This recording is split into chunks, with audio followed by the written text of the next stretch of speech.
the self-sabotage becomes a vicious circle. You realise you've done it and then don't want to think about it. Oh yeah. Oh, blow it. I'll just sit here and eat this whole box of chocolates. Yes. I know, but imagine if they were offering you sheep's eyeballs. You'd say no then, wouldn't you? Yeah. Would you feel bad if that person was to go, would you? why wouldn't you have these sheep's eyeballs? Why? That's a very big question, isn't it?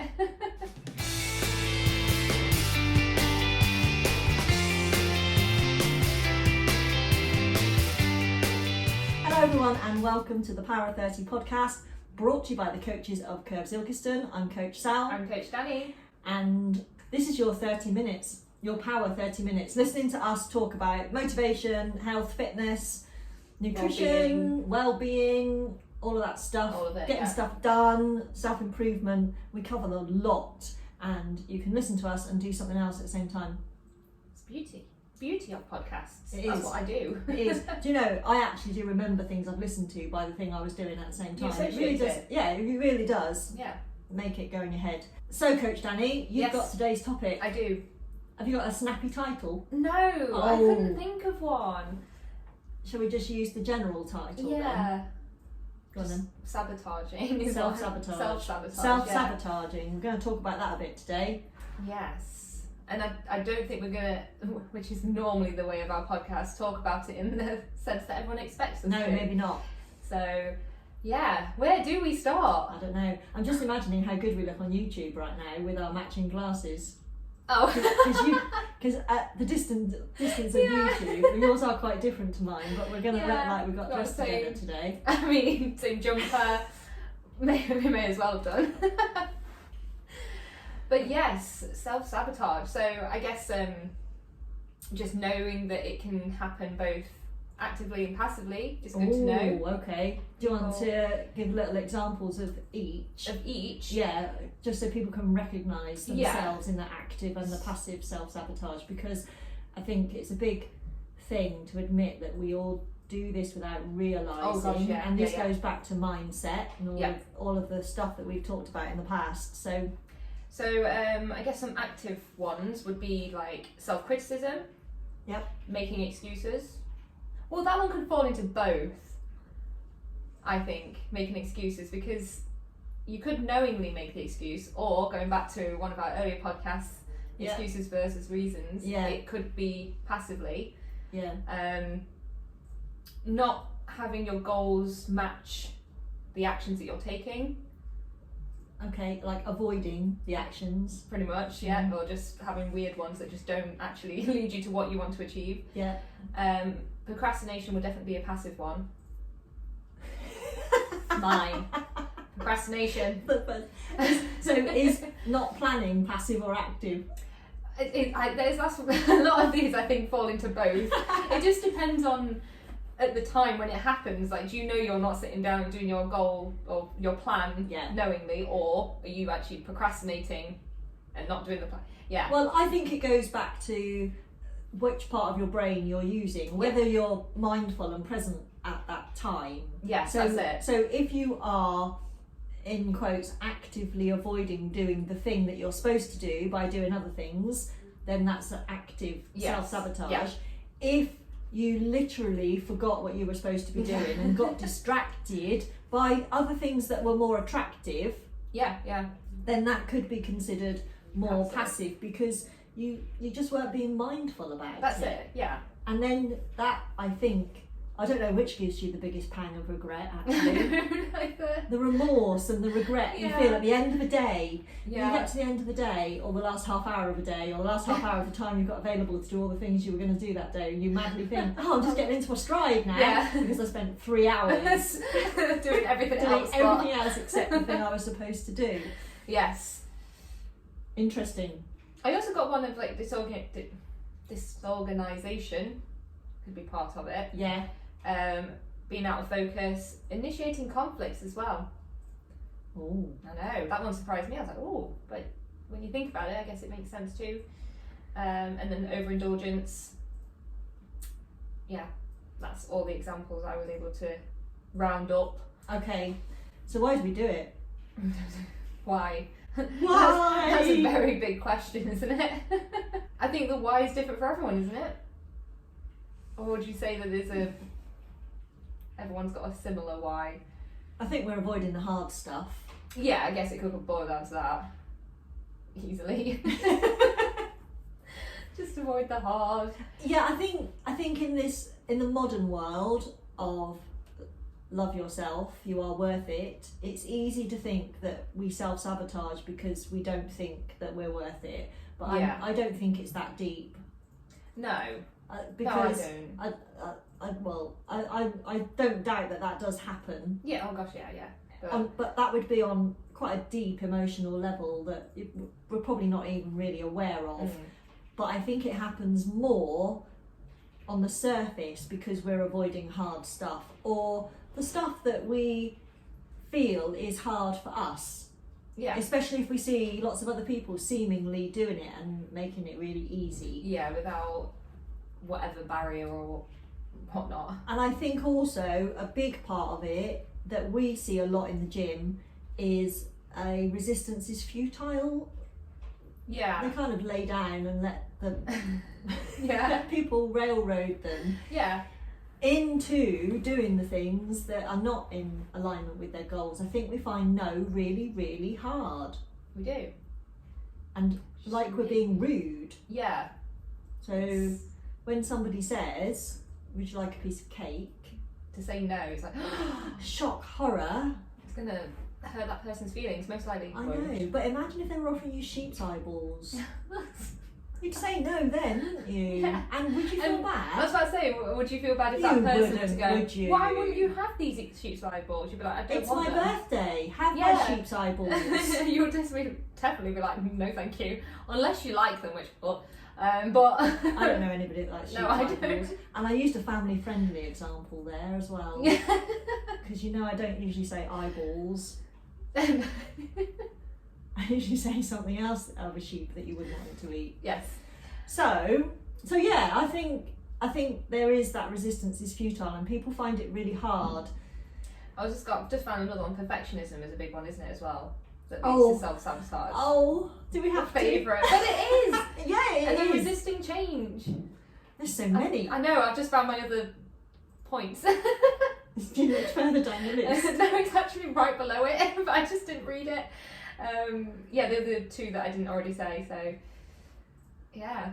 I mean, I won't go into my perfectionism rant, but it does lead to self-sabotage. It does. Big time. Big time. Okay, so here's a common kind of scenario that if you don't achieve this level of perceived perfection, or do the things that you're supposed to do, or if you have just a bit of a rubbish day, then the blow it mentality comes in. Oh yeah. Oh, blow it! I'll just sit here and eat this whole box of chocolates. Yes. Yeah. Or you go and buy food for it, or alcohol, or whatever. And I think this is the key differentiator here. It's not what you do, it's how you feel and what you're thinking when you do it. It doesn't matter if you eat 5 bars of chocolate. It doesn't really matter if you do that, if you choose, if you make that conscious choice. If you've had a week and you've done everything that you intended to do and you feel like eating 5 bars of chocolate, which I don't believe you really do, so it'll probably only be 1, then you can have your chocolate and it's guilt-free because that's your choice. And we've spoken about this before, haven't we, that you get to choose if you want to have ice cream or whatever. But if you say to yourself, I'm such a loser, I don't even know why I bother, that is the self-sabotage. Is the self-sabotage, and then you're eating it to punish yourself. You are eating junk or drinking junk or ignoring your activities and your gym workout to punish yourself. And that is a horrible vicious circle to get into, isn't it? It baffles my mind when that's the way to punish themselves. I don't know. I think that I'm going to say it's a bit of an extreme example. I suspect it's a really common example, but do you know what? Procrastination is the same. It's the same vicious circle because you don't do the things that you meant to do for whatever reason. So then you think, oh, blow it. I'll continue. I'll just sit here and do nothing. I'm going back to bed. I'm going to have a sit down. That's it. And I think that's where we need to make people realise that point is the self-sabotage. That's the point, and it's not, the conscious thought, isn't it, that goes into it. Even if it's not on the same day, which it is what we encounter a lot. Yeah. Because obviously we don't really see the ladies over the weekend, only Saturday morning, but then what happens between Saturday evening, Sunday to Monday, a lot can happen, and the amount of times I hear people, oh well, I had this and this, so I've just ruined it, I've just ruined my progress. No, I've ruined my whole stop life. It. That's it. I was like that, especially when it's events. So for example, birthdays, easy example. Yeah. We're obsessed by birthdays in this country, aren't we? But a lot of the ladies that we speak to, they know that being taken out for a dinner, great, you know, that's nice. That's fine, nice. And they dread it. Well, not that, they dread it after. What they did, yeah. the remorse. And I'm like, well, you went knowing you were going out, yep. You knew there was going to be probably a bit of cake, you knew where you were going, or at least you just know you was going out for a meal, so why punish yourself if that was almost planned, in a way. Yeah. It was planned to go out. Yeah, you can't punish yourself over it, can you? So stop telling yourself when you come Monday that you've ruined everything. Yeah, and don't make the meal out become 3 days and that's it. Punishment. Because and then you punish yourself by coming for a workout. Yeah. Because exercise shouldn't be a punishment either. Not at all. Because as we've discussed, it's not how it works. Mm-mm. You literally cannot come for a workout and burn it off. Don't work like that. No. Because it's not spray tan, is it then? No. I think that the important thing is that you recognise what you're doing. And, yes. And the key to this is when you're not doing the things that you're committed to doing, and when you recognise some negative self-talk. So spotting it and stopping yourself from doing it. We kind of went into this when we did Mindset, the first episode, where we talked about the 5, 4, 3, 2, 1 count back, and about using the different parts of your brain. And when you find yourself acting or speaking in a way that is not serving you well, mm-hmm. you need to break out of that cycle. So telling yourself off is not going to work because that compounds your self-sabotage and your negative feelings. So you need to stop yourself, just literally notice without getting mad at yourself. Mm-hmm. Notice what you're doing, count back from 5 if you want to, and then decide what you're going to do about it. Because like we've said, if you want to sit and eat the box of chocolates or the cake or whatever, that's absolutely up to you, as long as it's a conscious decision that you're making. Mm-hmm. You know that you really actually do want to play this game like this. Yeah. And counting back from 5 immediately engages your frontal cortex, which is your prefrontal cortex, which is what you use for making conscious decisions, and it's what you were using when you set your goals of whatever they were and committed to the actions that you were going to do this month. And it's that you need to engage to keep going, stop you in your tracks of the self-sabotage and move forward. And I think to start off with, you might only recognise self-sabotage in hindsight or when someone points it out to you. Yeah, that happens a lot, isn't it? So that you're trying to lose weight, why did you eat the cake? That's not the kind of self-sabotage though. So that just takes a little bit of practice then, is actually you need to reflect on the things and not just the self-sabotage becomes a vicious circle where you realise you've done it and then don't want to think about it because you feel bad about the fact that you did it. You've got to have more acceptance in yourself. Yes, because otherwise you don't break the cycle. I mean, a lot of people could argue, well, they might think we're saying it's okay to eat all the cake every weekend. That's not what we're saying. It's again that this is where it gets hard, isn't it? Yeah. To explain, like you say, have the conscious, the subtle nuances Yeah. between what's okay and what's not. That's it. Yeah. And being okay with whatever. And this is Almost. a moral maze, because we are campaigning that you can be healthy at any size. Yes. And we're trying to get people out of the diet culture. Yeah. And the immediate, we believe we live in a binary world, and so the immediate flip side of that is you can eat whatever you like. Yeah, and no. And you can eat whatever you like. Yeah, you've just got to have your almost boundaries. But it has to be conscious. Yes. You have to be consciously making those decisions, not in the red mist and the switch that's flicked that involves you overeating to such an extent that you then feel immense remorse about it and bad about yourself and whatnot. Yeah. Whew. Yeah, so it's easy to slip into self-sabotage, especially if you are focused on results. Yeah. And you either don't have a clear plan, or you don't follow a clear plan, or you are not tracking whether you're taking the actions to bring about the results. And this is being focused on results, i.e. the number on the scale. That is a closed mindset because you believe that achieving that number is the number one priority, and that is what establishes your place in the world or whatever. So if you are very results focused, then that can be quite sabotaging in itself. Mm-hmm. And it's important to think about committing to the actions that you need to take and celebrating your progress with the actions that you need to take. Just bringing all those podcasts back into this, but they link. This is why we do these, because they all link. It's breaking it all down one bit at a time. Yeah. Right, now we've talked a little bit, rambled a bit about what self-sabotage.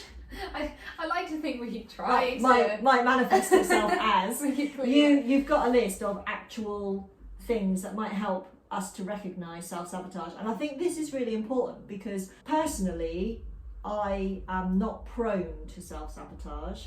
Okay. No. Yes. No. I mean, I procrastinate, so I know already. That's the point I was getting to. I'm not prone to self-sabotage, no. but I still recognise myself in these lists. Yes, yeah. And I will pull up the ones that I recognise, and I'll tell you why and when it happens, so that the listeners can appreciate why it might happen to them, over and above the usual kind of not going for a workout, going to a party and overeating things, because there's more to it than just that. This is not, this is not about willpower, and this is not about specifically about losing weight. These are real easy examples where it mostly happens. So these are, what are they, symptoms? No, examples. Recognising self-sabotage. So I'll read you the list again then, and then do you want to pick, stop me when you recognise yourself, or do you want me to? No, I think we'll get the list done so that we don't go off on a tangent and people get confused. So let's have the list. So we've got self-criticism, negativity, procrastination, disorganisation, out of focus, initiating conflicts, overindulgence, making excuses, taking actions that don't match your values and goals, procrastination. I've already said that. Perfectionism. It's so good you have so good I have twice. Yeah, so perfectionism, resisting change, poor self-care. Okay, I am guilty of procrastination. Ditto. And I'm guilty of poor focus. Ditto. And I'm a bit guilty of disorganisation, despite the fact most people would consider me really organised, but I'm very easily distracted. Refer back to previous 2 points. I'll go to ditto on the disorganisation. And I do it when I'm either overwhelmed. You know when you've got that really big long list of things to do and you don't know where to start, so you don't do anything for 4 hours and have a little sleep. That one. Or when something is hard, i.e. it requires deep thinking. And I talk about this because we are definitely getting worse at deep thinking, because everything is instant gratification, quick. Who even sits and reads their emails anymore? I mean, I do, but you scroll your feed on whatever social media. You only watch YouTube videos that are less than 14 minutes because you can't sit still or concentrate for any longer. So some of the things I have on my to-do list, I do procrastinate over, and they take me twice as long because I struggle to focus on them. I'm the same. I've heard all of the things about do it first thing in the morning and all of that. It's nonsense, folks. It might work for you, and if it does, great, excellent. But some people, your brains work differently, and it doesn't matter whether we're talking about a work task, a hobby, or fitness and weight loss. It doesn't matter. No, all of these things apply, and they are self-sabotage because you're time wasting, the to-do list not aligning with your goals and your values. I mean, that sounds quite dramatic, but it's dead easy to get sucked into that. Oh gosh, yeah. Because, you know, you want some wins, you put things on your to-do list that you know you're going to get done because there's that one project that you know you've got to sit down and think about for a couple of hours, or you know you're not going to get it finished, so you don't want to start it. I think that's fair to say. And I think we're even like that about fitness and weight loss. If we can't finish it in one day, are we really interested? No. Do we want to be doing this for the rest of our lives? No, but do we have to? Yes. Yeah. And I love it. I love it when I clear everything, all my distractions out of the way and get it done. Yeah. And you know when people say they work well under pressure, they don't. It's a lie. It's just because it focuses you with a sense of urgency. So you have to get something done. Without a doubt, you would have done it better if you'd done it 2 weeks ago. And felt better after. Yeah, way less stressful. Yeah. Okay, so what are we going to do about this self-sabotage then? Because I think I need some help. Clearly I need a lot of help. So again, I found some sort of pointers to help with that. First one, boost your self-awareness, which we've already... That's about being noticing it. Yeah. And reflecting, all that stuff. And looking before you leap. I thought that was a good way to word that. I don't know what it means. What do you take it to mean? So this is going back to the goals, isn't it, and what your actions are. Okay. So are you doing the things you're supposed to be doing to get to that? Yes. Or are you just trying to? Or are you letting yourself get distracted? Yeah. And just leaping in and going, well, this is going to work, when actually it probably isn't going to work. Yeah. But you didn't look ahead. There you are, look. I helped you there. Think it through. Okay. Again, going back to goals, set meaningful goals, pair them with your action plan. Yeah. That's just clear, really. And make small changes. Oh, we've talked about this one before. Yeah, because it needs to happen. Yeah. There's a reason we spoke about it, because the big changes need the small changes. You can't. Yeah, I guess that goes back to the lack of focus as well. Like I just said, some big projects or big to-dos or big goals, if it is a fitness and a weight loss goal, you aren't going to do it in a day or a week or even 6 weeks. But you can do it 6 weeks at a time. But you do need, and I think was it last week we said this about doing the smaller things, but you have to keep looking up to your big goal to make sure that you've made that connection. Because if you break a big goal into smaller ones, if you're not careful, they disconnect in the process, and it can almost be overwhelming as well. And then you think, well, why am I doing this? What's this got to do with my bigger goal? Well, if your brain could only handle the very smallest tiny steps, and it could be something that's not directly related, but it's clearing the way for you to achieve your goal. And you do need to keep the bigger goal, the eye on the prize all the time, and keep the bigger goal in mind. Wherever you write these, have your... Draw a diagram. Ooh. Then you can visually connect it all. Yeah. Spider diagram. Oh, okay, like mind mapping. Yeah. Because then you can see how it's going to link back. Yeah. And then if it doesn't link, then get rid of it. And like if you wrote your 30 reasons that we spoke about in the Power of 30 episode, which we have had one person hands 30. Well, actually, I think she got more than 30. She said that was lovely. 30 reasons. Yeah. Those, for me, I find my 30 reasons, because I do this quite often. It's like a little challenge. I'm not really into puzzles and things like that, but writing 30 things down helps me focus on the hard stuff. And I can pull them out and read them every day if I have to. And it helps me focus on the stuff that really I don't want to do, but it needs to be done. Yeah, to get me where I want to go. So I think that really helps. Sorry, did I come off on a tangent? A little bit. I've only got 3 more, so okay. we'll be okay. What was that related to? Remind me where I Make small changes. Oh, making small changes. Okay, I did go off at a bit of a tangent. Sorry, guys. Isn't that always what happens? Yeah, but sometimes I don't recognise it. So, befriend yourself. Oh, yes. Because again, a lot of the self-sabotage we hear is, and we've given a lot of examples more to this one, the self-criticism side of it. You would not speak to a friend like that. No. You probably wouldn't even speak to a stranger or even somebody you don't like. No. How you speak about yourself. So, and we did, that was the last one on the signs of self-sabotage. The first one was self-criticism and the last one was lack of self-care, and I think those two are just so like hand in hand, linked, completely. Massively linked. And I think a really, really good antidote to self-sabotage should be self-care. I think if you recognise it, if you spot it, if you are literally on the verge of eating the whole cake or procrastinating for 6 hours over something, self-care. Yeah, take that time to take it. Take 10 minutes, take 15 minutes, meditate, whatever it is that you like to do. Give yourself permission, but set a boundary on it, especially with procrastination. Yes, yeah. Self-care. It's like, well, I need to self-care. Clear the mind. It's going to take 2 hours. Yeah. I couldn't do my to-do list because I was self-caring for 6 days. Know and embrace your strengths.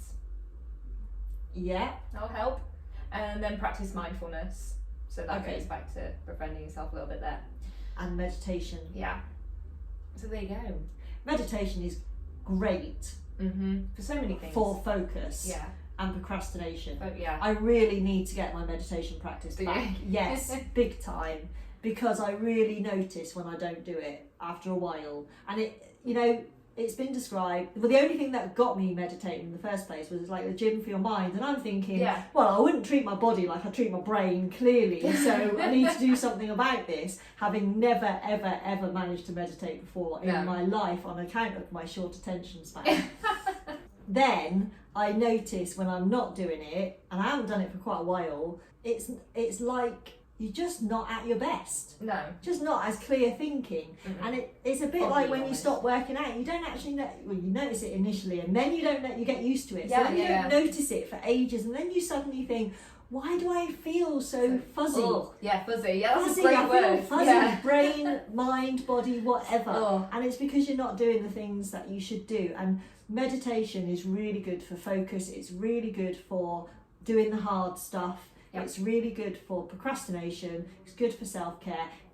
Meditation or prayer, whatever you want to call it, if you have a spiritual practice, absolutely fine. Really, really good.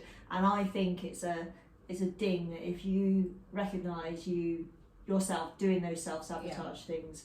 I'd go straight to the self-care and the meditation. In fact, I just told myself that. There you go. That's what's going to happen in my life. Yeah.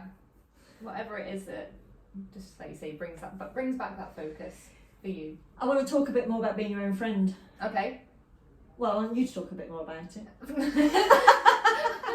Well, we hear a lot of this, don't we? Yeah. Of the things that people say to and about themselves. Yeah. And you've had recent conversations with people. I speak to a lot of people that do actually say the same thing, but this one was quite recent, which is why it stuck in my head. Birthday, going out, was going to have a meal, there was going to be a cake. Honestly, I think there was a comprehensive plan in place for this person, wasn't there? After speaking She'd to her, she clear decisions knew, about what she was going to do. But despite knowing that she had a plan, she knew what was going to happen, just instantly, I've ruined everything. I've ruined all the progress so far. That's all I heard. So she did the things that she intended to do and still felt remorse and regret. Yes. Because this is what we need to drill down into. Yeah, because even though she knew it was happening, it felt still so much off plan, despite knowing. Like the food she consumed, she knew she was going to have it. Yeah. But this is the diet culture. It's the diet culture that then caused the self-sabotage. Yeah. That you did the wrong thing. Yeah, and had this basically what we're trying to discuss here.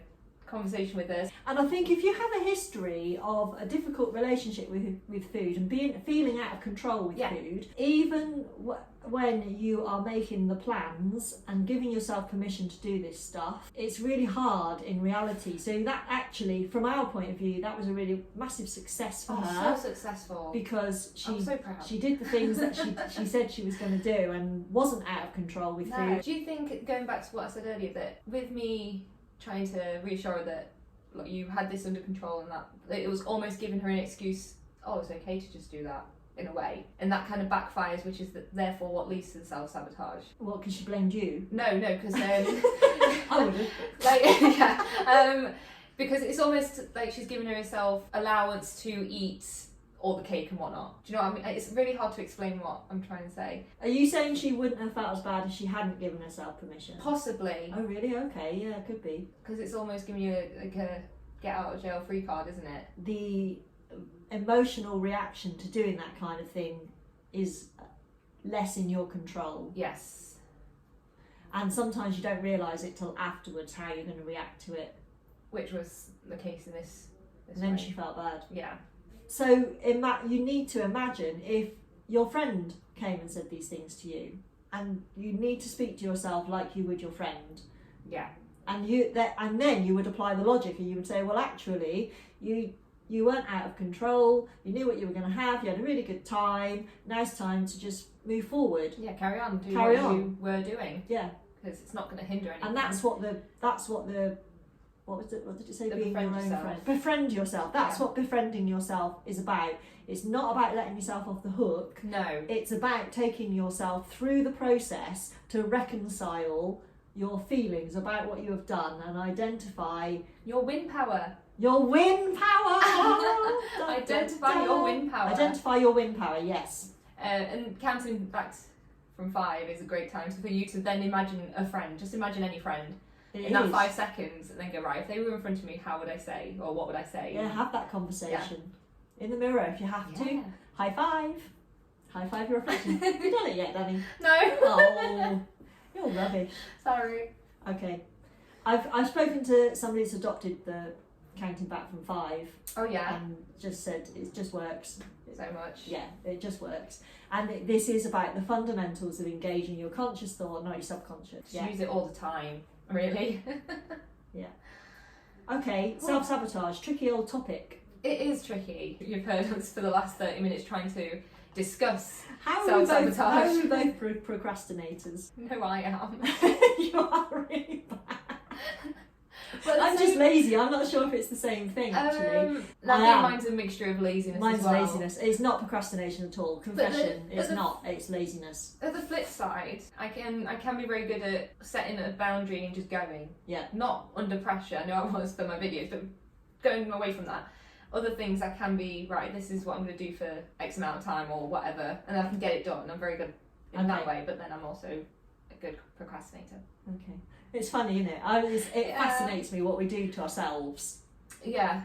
Yeah. Really and truly. And how much effort we can put into avoiding doing something that we really actually want to do. Well, and I'm also very good at like, right, I'm geared up, I've got my plan in my head, I'm going to go, and then when I get to the place, like maybe at home, and then just like, I walk through my front door and something happens.